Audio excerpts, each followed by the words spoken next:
В результате ранее As a result of destructive steps by Western countries, разрушительных шагов the foundation of constructive relations and practical cooperation between nuclear-armed states has been significantly undermined. обладающими The basis for dialogue in relevant bilateral and multilateral formats has been destabilized. ведения диалога Step by step, the system of Soviet American and Russian American agreements on the control of nuclear missiles and strategic defensive weapons has been almost completely dismantled. соглашений по We link the numerous problems that have accumulated in the strategic sphere вооружений. since the beginning of the 22nd century to the West's destructive actions. В сфере It's destabilizing doctrinal concepts and military technical programs aimed at undermining global parity and at achieving or attempting to achieve absolute and overwhelming superiority.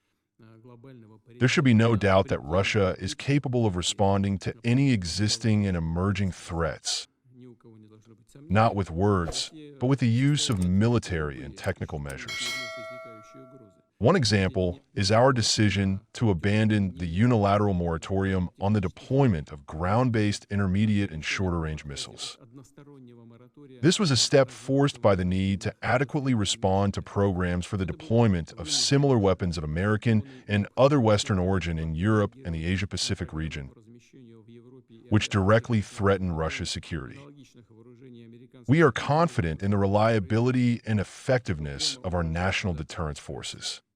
мы уверены, At the same time, we are not interested in further escalating tensions or fueling an arms race. заинтересованы в Let me remind you that the last significant political and diplomatic achievement вооружении. in the area of strategic stability was the signing of the Russian-American Strategic Offensive Arms Treaty, New START, in 2010. However, due to the extremely hostile policy of the Biden administration,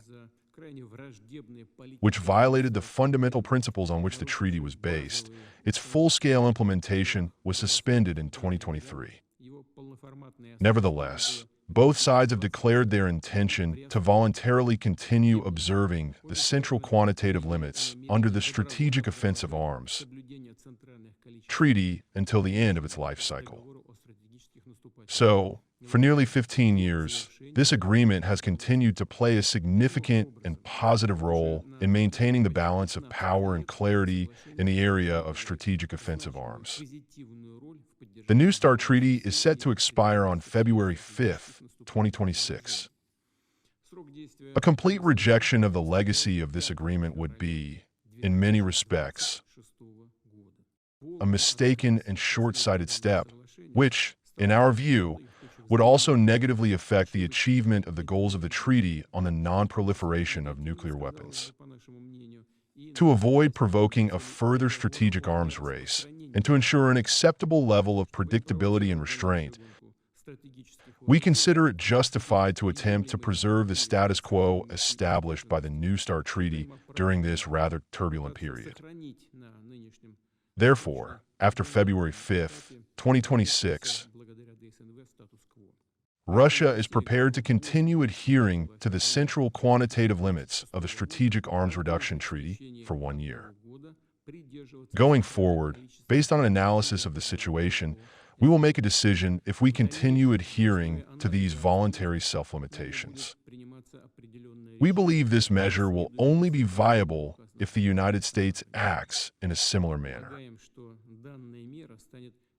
Special attention must also be paid to the plans for expanding the strategic components of the U.S. missile defense system, including preparations for deploying interceptors in space. We think that implementation of such destabilizing actions could nullify our efforts to maintain the status quo in the area of strategic arms. We will respond accordingly. I believe the implementation of the Russian initiative could contribute to creating an atmosphere suitable for a substantive strategic dialogue with the United States of America. Naturally, this would require conditions for its full-scale resumption and take into account the entire range of efforts